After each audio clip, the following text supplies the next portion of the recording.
আজকে আমাদের ওয়ালের কাজের শেষ দিন। হ্যাঁ হ্যাঁ, আজকে ওয়ালের কাজের শেষ দিন। এরপরে হবে রোডের আলপনার কাজ, যেটা আমরা আর একটা দিন করব।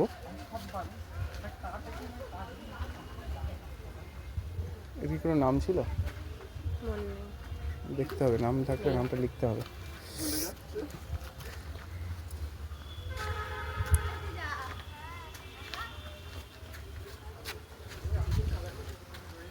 গাছের এই কাজগুলো করছে সায়ন, পাশে অঙ্কিতা করেছে কিছুটা, এখানে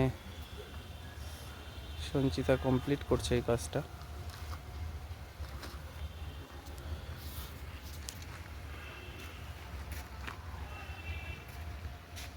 এগুলো কালকের কাজ হয়ে গেছিলো আমাদের দিব্যাঙ্গনা আর্ট স্কুল আয়োজিত গাছের কিছু ওয়ার্কশপ আমরা করাচ্ছি। তার সাথে সাথে ওয়ালের কিছু কাজ। আমাদের সরস্বতী পুজোটা খুব স্পেশাল, আমরা সরস্বতী পুজোটা খুব ভালো করে করি, সেই কারণেই আমরা এভাবে সাজাই। যেখানে মা আসবে আমাদের, সেখানটা ঠিক আমরা এইভাবেই সাজিয়ে নিই নিজেদের মতন করে, এবং সেটা খুব আনন্দ সহিত করা হয়। এই একটা কাজ করা হচ্ছে।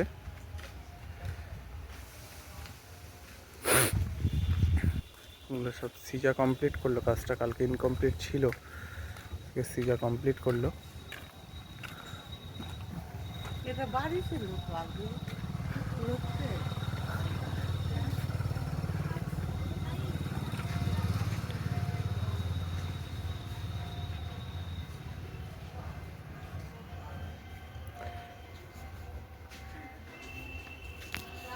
আছে, বালতি আছে।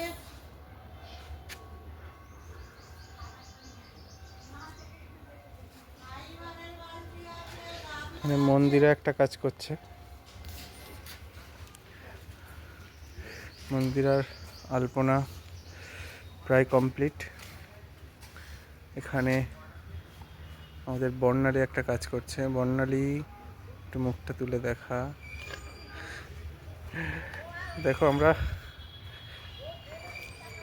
নিজেদের মতন করেই সাজাই প্রতি বছর, এবছরে তার বিমুখ হয়নি।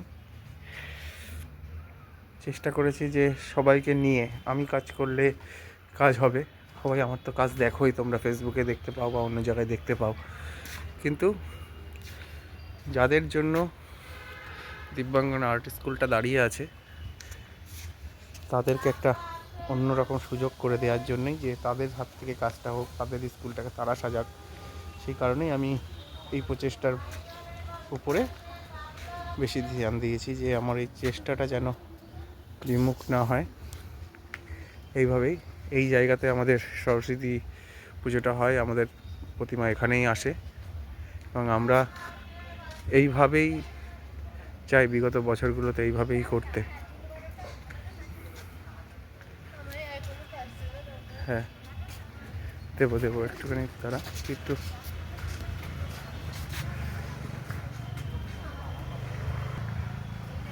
তাহলে দেখা হচ্ছে পরের একটা ভিডিওতে, খুব তাড়াতাড়ি লাইভে আসবো আমি। দেখা হচ্ছে আবার একটা ভিডিওতে। টাটা, বাই, সবাই ভালো থাকো।